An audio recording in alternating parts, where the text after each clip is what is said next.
Hello there, how are you? I hope you're doing good. Welcome back to India Unveiled. And in this episode, we'll talk about the history of Indian cinema. Episode 29, Part 3. In the last episode, we paused at Marathi cinema. Marathi cinema, also known as Marathi film industry, is a film industry based in Mumbai, Maharashtra state. It is the oldest film industry of India. The first Marathi movie, Raja Harishchandra of Dada Saheb Phalke, was made in 1912, released in 1913 in Gurgaon. It was a silent film with Marathi-English intertitles, made with full Marathi actors and crew.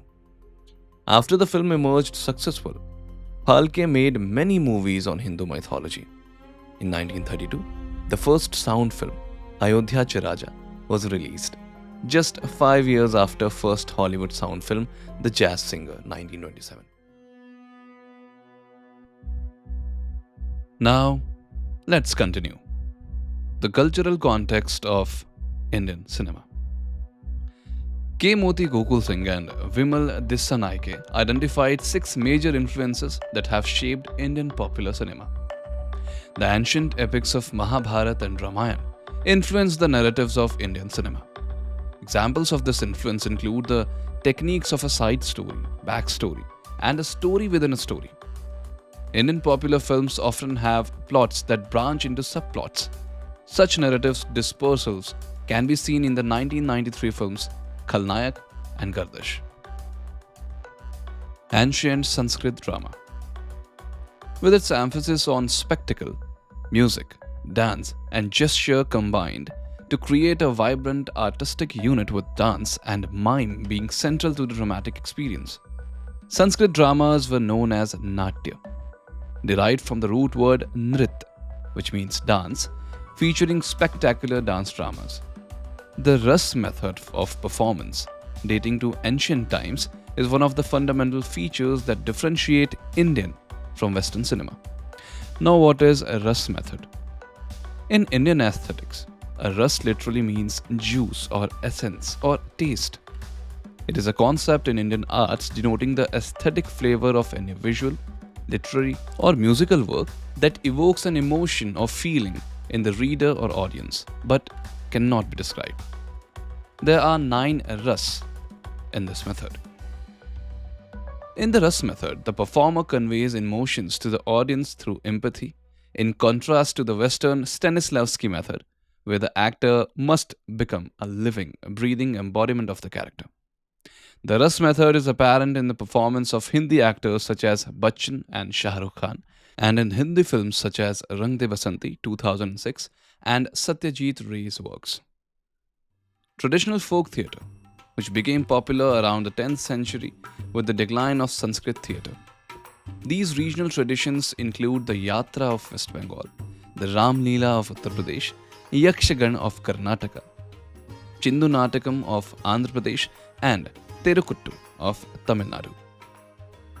Parsi theatre, which blends realism and fantasy, containing crude humor, songs and music, sensationalism, and dazzling stagecraft. These influences are clearly evident in masala films such as Coolie, 1983, and to an extent in more recent critically acclaimed films such as Rang De Basanti. Hollywood made popular musics from 1920s through 1960s. Though Indian films used musical sequences and another fantasy element in the song and dance tradition of narration, undisguised and intersecting with people's day-to-day lives in complex and interesting ways. Western music videos, particularly MTV, had an increasing influence in the 1990s and can be seen in the pace, camera angles, dance sequences, and music of recent Indian films. An early example of this approach was Bombay, 1995, by Mani Ratnam. Sharmishta Gupta and Bhaumik identify Indo-Persian culture as another major influence. In the early 20th century, Urdu was the lingua franca of popular performances across northern India. Now, what is Indo-Persian culture? It refers to a cultural synthesis present in the Indian subcontinent. It is characterized by the absorption of integration of Persian aspects into various cultures of modern-day republics of Pakistan, India, and Bangladesh. So, the performances across northern India established performance art traditions such as Nosh dancing.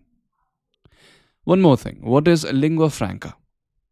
Lingua franca, also known as a bridge language, also known as common language, trade language, auxiliary language, it systematically used to make communication possible between groups of people who do not share a native language, dialect, or location. So, the tradition, such as Nosh dancing, was a dance performed by girls in India and Pakistan. The word Nosh was a British corruption of nachna, the Urdu verb to dance. The culture of performing art of Nosh rose to prominence during the later period of Mughal Empire. Urdu and related Hindi dialects were the most widely understood across northern India.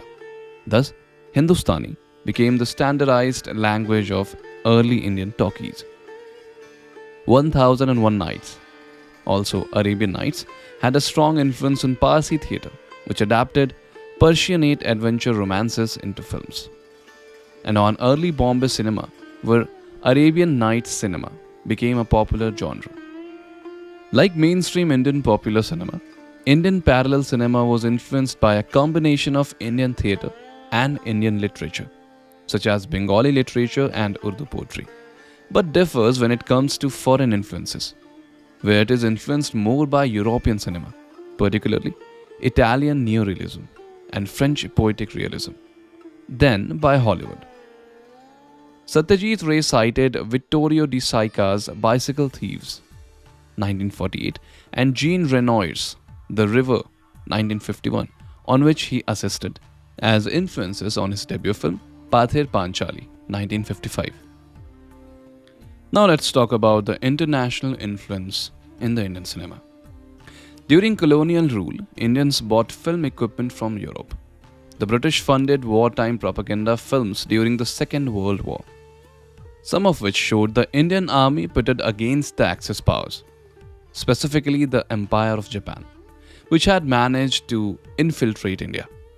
One such story was Burma Rani, which depicted the civilian resistance to Japanese occupation by British and Indian forces in Myanmar. Pre-independence businessmen such as J.F. Madan and Abdullali Asuf Ali traded in global cinema. Early Indian films made early inroads into the Soviet Union, Middle East, Southeast Asia, and China. Mainstream Indian movie stars gained international fame across Asia and Eastern Europe. For example, Indian films were more popular in the Soviet Union than Hollywood films, and occasionally domestic Soviet films. From 1954 to 91, 206 Indian films were sent to the Soviet Union, drawing higher average audience figures than domestic Soviet productions. Films such as Avara and Disco Dancer drew more than 60 million viewers. Films such as Avara, Three Idiots, and Dangal were among the 20 highest grossing films in China. Many Asian and South Asian countries increasingly found Indian cinema more suited to the sensibilities than Western cinema. Jigna Desai holds that by 21st century, Indian cinema had become deterritorialized, spreading to parts of the world where Indian expats were present in significant numbers and had become an alternative to other international cinema. Indian films frequently appeared in international fora and film festivals. This allowed parallel Bengali filmmakers to achieve worldwide fame. Indian cinema more recently began influencing Western musical films and played a particularly instrumental role in the revival of the genre in the Western world.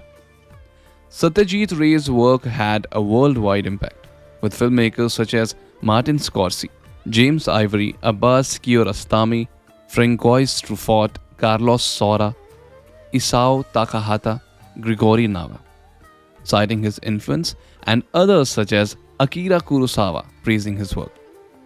The youthful coming-of-age dramas that flooded art houses since the mid-50s owe a tremendous depth to the Apu trilogy.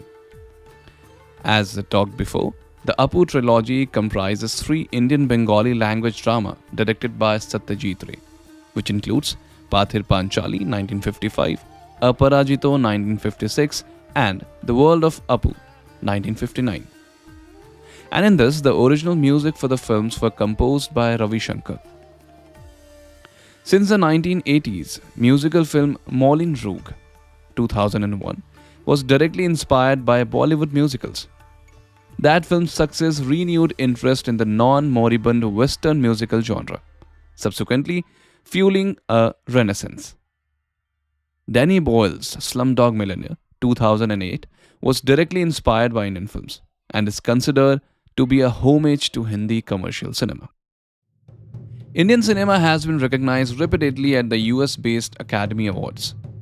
Indian films Mother India 1957, Salam Bombay 1988 and Lagan 2001 were nominated for the Academy Award for Best Foreign Language Film. Indian Oscar winners include Bhanu Athaiya, costume designer, Satyajit Ray, A.R. Rahman, music composer, Resul Pokuti, sound editor and Gulzar, lyricist, M.M. Keerwani, music composer, Chandra Bose, lyricist, Kautilango Leon and Rahul Thakur, Side Tech Award. Now let's talk about the genres and styles. Let's continue with Masala film. Masala is a style of Indian cinema that mixes multiple genres in one work. Pioneered in the early 1970s, Bollywood by filmmaker Nasir Hussain. For example, one film can portray action, comedy, drama, romance, and melodrama. These films tend to be musicals with songs filmed in picturesque locations. Plots for such movies may seem illogical and improbable to unfamiliar viewers. The genre is named after masala, a mixture of spices in Indian cuisine. Now let's talk about parallel cinema.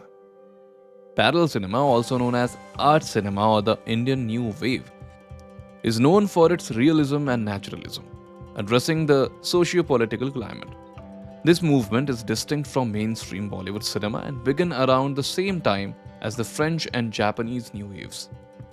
The movement began in Bengal, led by Satyajit Ray, and then gained prominence in other regions. The movement was launched by Bimal Roy's Do Bigha Zameen, 1953, which was both a commercial and critical success, winning the international prize at Cannes.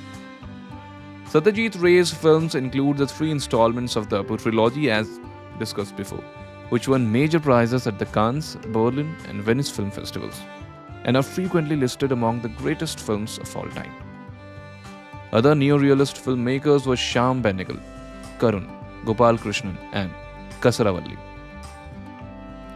Let's come to multilingual movies. Some Indian films are known as multilinguals, filmed in similar but non-identical versions in different languages, according to Ashish Rajdhyaksh and Paul Willeman in the Encyclopedia of Indian Cinema 1994 in its most precise form. A multilingual is a bilingual or a trilingual. That was the kind of film made in 1930s in the studio era, when different but identical takes were made of every shot in different languages, often with different leading stars but identical technical crew and music. Rajdhyaksh and Willeman note that seeking to construct their encyclopedia, they often found it extremely difficult to distinguish multilinguals in this original sense from dubbed versions, remakes, reissues, or, in some cases, the same film listed with different titles, presented as separate versions in different languages. It will take years of scholarly work to establish definitive data in this respect. And here, where dubbing comes in. What do Pushpa, KGF, RRR and Bahubali parts have in common with Spider-Man Homecoming, Avengers Endgame, Fast and Furious, Hobbs and Shaw and Jungle Book? There are many examples. They are some of the highest grossing Hindi films in India over the last decade. While the practice of dubbing films across various Indian languages has been taking place in India since the arrival of sound in the 1930s. It is in the 1990s that interlingual dubbing became more prevalent with the expansion of satellite television. The 1990s also marked the beginning of a consistent presence of dubbed Hollywood films in India with the unparalleled commercial success of the Hindi dub of the Jurassic Park in 1994. All of the major animated action, superhero, horror and science fiction films are now released theatrically in India in their dubbed Hindi, Tamil and Telugu versions. Since 2012, Hollywood films dubbed in Hindi have been steadily making a mark at the domestic box office and earning profits for their Indian distributors. The tremendous and sometimes unanticipated. For example, in the case of Pushpa, KGF for the Jungle Book, the success of South Indian and Hollywood films in their Hindi versions has sparked a lot of commentary and speculation about the Hindi film industry losing its touch with audiences. Many factors of these dubbed films have been celebrated and offered as reasons for their success, such as the superlative VFX, breathtaking action sequence, strong plots, and, in case of South Indian films, a style of storytelling neglected by Hindi cinema. However, one factor has been mostly overlooked, which is the hard work of dubbing professionals. I'm not only referring to the voice artists, but also to dubbing directors, script writers, and recording engineers who work tirelessly to translate, adapt, and render both intelligible and audible content that was originally created in a different language and conceived for a different audience. Well, I'm a dubbing professional, or you can say a voiceover artist, and I know the efforts behind dubbing a movie, how much time it takes, and what kind of efforts we need to put to make it alive.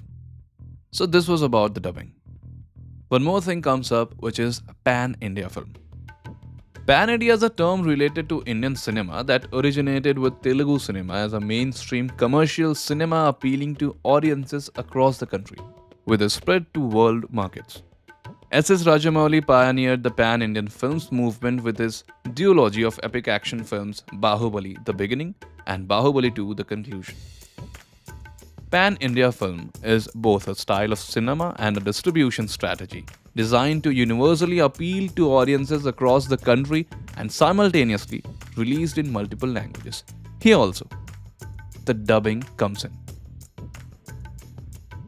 Now let's come to music. Music and songs are a big part of Indian cinema, and it's not just for entertainment, but they play a crucial role in storytelling. Music and dance are a core part of Indian culture, and films weave them in to tell the story. Songs are used to express emotions that spoken dialogue might struggle to convey. Songs often used to move the plot forward. Lyrics might reveal a character's inner thoughts, motivations, or foreshadow future events. Sometimes, the song itself can become a turning point in the story. While some may find them disruptive, songs remain a deeply rooted tradition in Indian cinema, reflecting both its culture and what audiences love.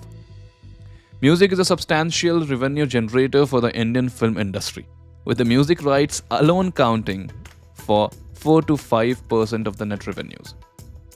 The major film music companies are T-Series, Sony Music, Z Music, Aditya Music at Hyderabad, Saregama, etc. Film music accounts for 48% of net music sales in the country. A typical film may feature 5 to 6 choreographed songs. The demands of a multicultural, increasingly globalized Indian audiences led to a mixing of local and international musical traditions. Local dance and music remain a recurring theme in India and followed the Indian diaspora. Now, what's Indian diaspora? Overseas Indians, officially NRIs, and people of Indian origin, are Indians who reside or originate outside of India.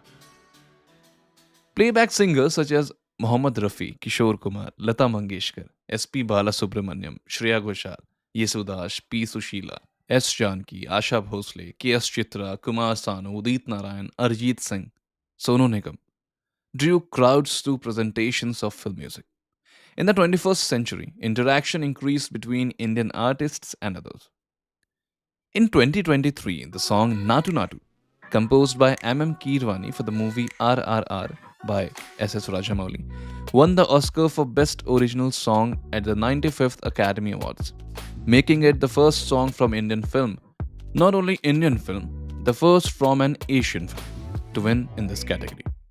This made the film the first Indian film by an Indian production to win an Academy Award.